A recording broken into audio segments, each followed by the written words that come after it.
मुख्यमंत्री डॉक्टर मोहन यादव सोमवार को ग्वालियर प्रवास पर पहुंचे, जहां उन्होंने राजमाता विजया राजे सिंधिया कृषि विश्वविद्यालय में आयोजित संभाग स्तरीय उन्नत कृषक संवाद सम्मेलन में हिस्सा लिया। इस दौरान उन्होंने किसानों से संवाद करके प्राकृतिक खेती और आधुनिक कृषि तकनीकों को अपनाने का आह्वान किया। मुख्यमंत्री ने करीब 49 करोड़ रुपए की हाईटेक नर्सरी और फ्लोरिकल्चर गार्डन परियोजना की आधारशिला रखी। साथ ही सफल किसानों का सम्मान किया। पीएम एफएमई योजना के हितग्राहियों को लाभ वितरित किए और आधुनिक कृषि इकाइयों का लोकार्पण किया। साथ ही कहा कि सरकार किसानों की आय को बढ़ाने और कृषि को तकनीक आधारित बनाने के लिए लगातार काम कर रही है।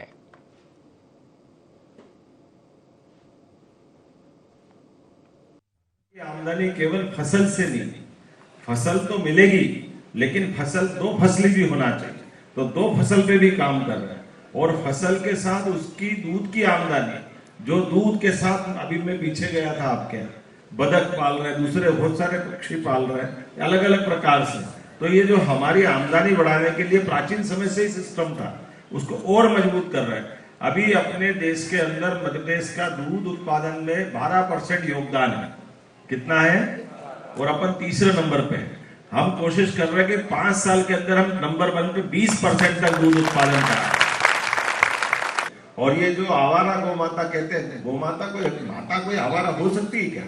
आप बताओ। जो तो अपनी 33 करोड़ देवी देवता का आवाज जिसके अंदर है, किसान के तो अंदर से अगर कोई बात बोलता है तो बड़ा कष्ट होता है। लेकिन ये बात सही कि परिवार बढ़ गया, खेती छोटी पड़ गई, पानी के कारण से उनको चराने की जगह कम पड़ गई, तो थोड़ा छोड़ना पड़ जाता है। लेकिन अगर अच्छा दूध देने लगे तो कौन छोड़ने वाला? कोई छोड़ने वाला है क्या?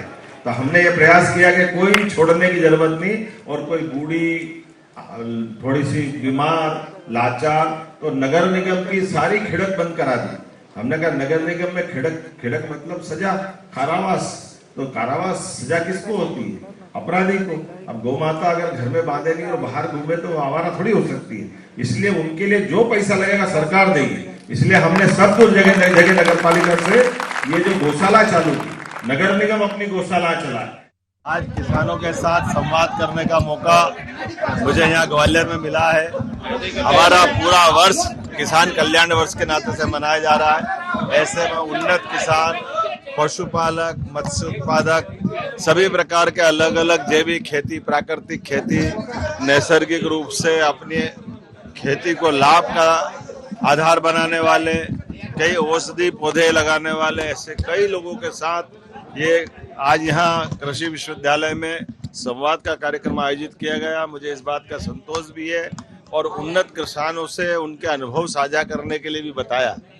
और उन्नत किसानों ने जिस प्रकार से अपनी बात रखी है, ये हम सबको ऊर्जा भी देती, प्रेरणा भी देती है। नेशनल डेयरी डेवलपमेंट बोर्ड के माध्यम से हम अपने राज्य के अंदर दूध का उत्पादन भी बढ़ा रहे हैं और दूध का उत्पादन बढ़ा करके हमारे राज्य को आज देश का तीसरा राज्य दूध उत्पादन में है। इसको नंबर 1 की स्थिति में ले जाने के लिए हम आगे बढ़ रहे हैं। साथ ही साथ किसानों के लिए हमने लगातार किसान हितैषी नीतियां लागू की। एक तरफ 2625 रुपए में गेहूं खरीदा। हमारी सरकार हितैषी, किसान हितैषी नीतियों के कारण लगातार हम इसमें आगे बढ़ रहे हैं।